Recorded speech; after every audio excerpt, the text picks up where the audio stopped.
Olá pessoal, sejam todos bem-vindos ao canal, eu sou o Rafa. Vamos falar um pouquinho sobre a Casa dos Dragões, né? Vamos atualizar um pouco vocês, como é que está o encaminhamento dessa série. Pelo que eu tô vendo, essa semana foi o lançamento dos melhores episódios das séries, né? E foi de She-Hulk, Senhor dos Anéis, Os Anéis do Poder e a Casa dos Dragões. Né? Eu vim trazer para vocês porque eu estou encantado com esse episódio. Na verdade, eu estou torcendo muito que não siga o mesmo caminho de Game of Thrones. Eu tô, assim, deixa eu falar assim o porquê o mesmo caminho, em qual quesito. Porque Game of Thrones é maravilhoso, né? Só que eu não queria, sinceramente, eu não queria que seguisse aquela mesma sequência, tipo, em Game of Thrones, Daenerys lutou bravamente para conseguir o Trono de Ferro e acabou daquele estado. E a briga dela era com Cersei, né?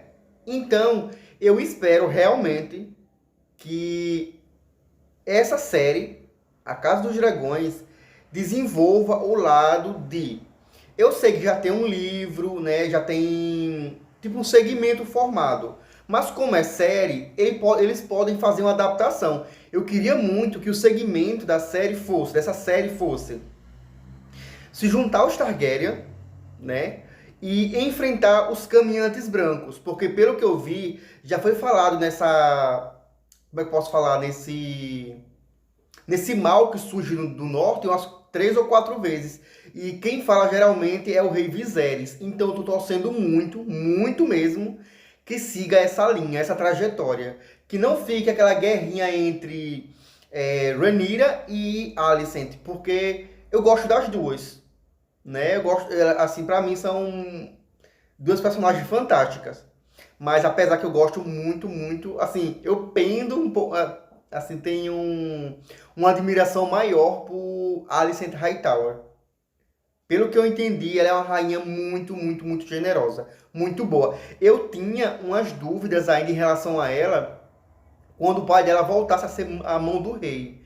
Porque no início da série ela era muito fácil de ser manipulada por ele. E ainda é um pouquinho. Só que agora, e eu imaginei que quando ela começasse realmente a mandar e desmandar, né? Ela ia se tornar uma pessoa ruim, mostrar realmente quem ela é. E até agora não. Até agora está se mostrando realmente que ela é uma pessoa boa. E tudo que ela faz é para defender os filhos dela, igual o Rhaenyra faz. E, ó, tomara. Eu acho que se seguir esse segmento, se continuar seguindo esse segmento, eu acho que vai ser só mais um da mesma. Tipo, vai seguir como se fosse tipo Game of Thrones. A guerra entre uma pessoa que não é Targaryen, que Alicent não é Targaryen, só que seria contra os filhos dela. E contra a Rhaenyra. Então, se juntar todos eles contra os vagantes brancos, pra mim a série vai ser pauleira. Sabe? Vai ser a série das séries. Porque, no meu ponto de vista, se Game of Thrones tivesse seguido esse segmento, tipo, a parte final, a última temporada, a 8ª temporada, tivesse sido contra os vagantes brancos, pra mim teria feito todo o sentido do mundo. Por quê? Em Game of Thrones passaram-se 7 temporadas falando desses vagantes brancos, se preparando para enfrentar os vagantes brancos. E eles duraram um episódio. Eu fiquei indignado com isso. Era para eles ter durado a 8ª temporada todinha, no meu ponto de vista. Né? Tipo assim, ter o vilão final deveria ter sido eles. No meu ponto de vista, deveria ter sido eles. Porque eu acho que pra mim a guerra tem sido mais épica. A guerra. Porque a guerra contra os Lannister não foi guerra, foi um massacre. Então eu espero, sinceramente, que a Casa dos Dragões siga por esse caminho, sabe? Não foque na guerra entre Alicent Hightower e Rhaenyra, e sim com os vagantes brancos. Gente do céu, a cena que o rei Viserys aparece tratando as feridas, caramba, que cena épica. E pra você ver, né, um rei tão bom e morrer daquele jeito, sofrendo daquele jeito, foi fantástico essa cena, viu? Fantástico, fantástico. E esse episódio foi voltado para quem iria assumir a frota, né, do... Como é que é o nome dele, meu Deus? De Lord Collins, né? Quem iria assumir o trono de Madeira, né? Ficou entre Lucaris e o irmão de Lord Collins. Que Daemon... O idiota do irmão do Lord Collins foi xingar logo quem? Rhaenyra, na frente do rei, e desobedeceu uma ordem direta do rei. E chamou os filhos de Rhaenyra de bastardo. Se fosse pelo segmento histórico, realmente ele que deveria assumir, né? Porque ele realmente tem o sangue, ele tinha o sangue dos Valyrians, entendeu? Só que ele foi xingar a Rhaenyra e os netos do rei. Aí o negócio desandou, meu filho. Aí você já viu como é que foi, né? E Daemon, todo mundo conhece como é que é Daemon, que ele não leva desaforo pra casa e pronto. A tragédia tá feita. Mas esse episódio foi fantástico, fantástico. Eu amei porque Rhaenyra fez as pazes com Alicent Hightower. Eu espero que elas não briguem. E aquele filho dela de Alicent Hightower é muito estúpido. O Aemond, pelo amor de Deus. Ele e o Aegon, pelo amor de Cristo. Não, ele e o Aegon, né, que é o mais novo. Agora, uma coisa que eu fiquei sentindo falta foi de Aegon. Ele não apareceu nesse episódio. E ninguém falou sobre ele. Eu fiquei assim, oxe, o que aconteceu com ele? Fiquei assim, meio voando, né? E sem falar, gente, que o Aemond, ele tinha quase a mesma idade. Não era a mesma idade, mas era quase a mesma idade que o Lucaris e o Lucerys. Só que nesse episódio, ele tá muito mais velho do que eles. Muito mais velho mesmo. Ai. E no finalzinho do episódio, o rei, né, Viserys, ele falou que quem poderia unir os reinos seria Alicent Hightower. Eu fiquei, oxe, como assim?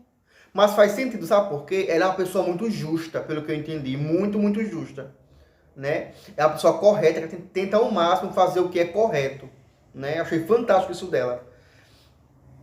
E pelo que eu entendi, no finalzinho passou uma adaga do rei, né? E passou o rei dizendo assim que não aguentava mais. Ou ele vai se matar, né? Ou alguém vai matar ele. Porque ele já não aguentava mais. Ele já perdeu um pedaço do rosto, com muitas feridas. Gente, uma coisa que eu achei assim muito interessante.